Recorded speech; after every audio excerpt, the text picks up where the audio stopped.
the bigger problem isn't the Ukrainian side, the bigger problem is the Western side.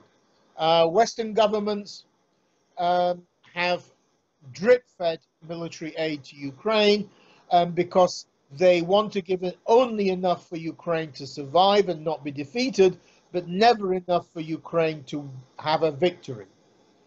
The United States and Germany in particular have never said publicly they wish to see Russia be militarily defeated. And this, I think, is a problem. The Republicans in the US, whatever we might think of them, have a point when they complain that the Biden administration has never stated what its goals are in supplying this military aid to Ukraine. And let's remember, a long drawn-out, never-ending war is bad for Ukraine. More will get destroyed, more Ukrainians will die. Ukrainians want the war to end quickly, and then they can rebuild the country, people can return home. And so the current Western policy will simply drag the war out. It won't end the war. On top of that, you have some countries like some Southern European countries, and in particular, which is a big disappointment, Canada, providing very little military support to Ukraine.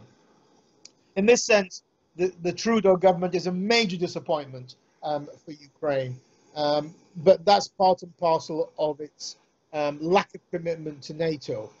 Canada is at the bottom 5 of countries spending money on defense amongst the 32 NATO members.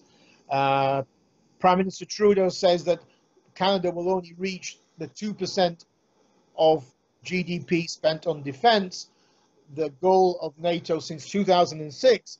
Canada will only reach that in 2032. What happens if Donald Trump wins the elections and he's calling for an increase in spending to 3%? What will Canada do then? There is, of course, a positive side. There's a lot of negative side to this, with so many Ukrainians moving abroad, social problems from the war. But the positive side is that there is simply no going back to what existed in Ukraine prior to military aggression by Russia.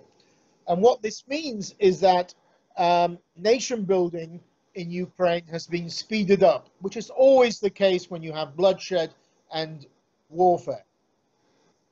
What would have taken place over 50 years has actually taken place very quickly over a number of years. Of course, built on top of what already took place from 1991 onwards.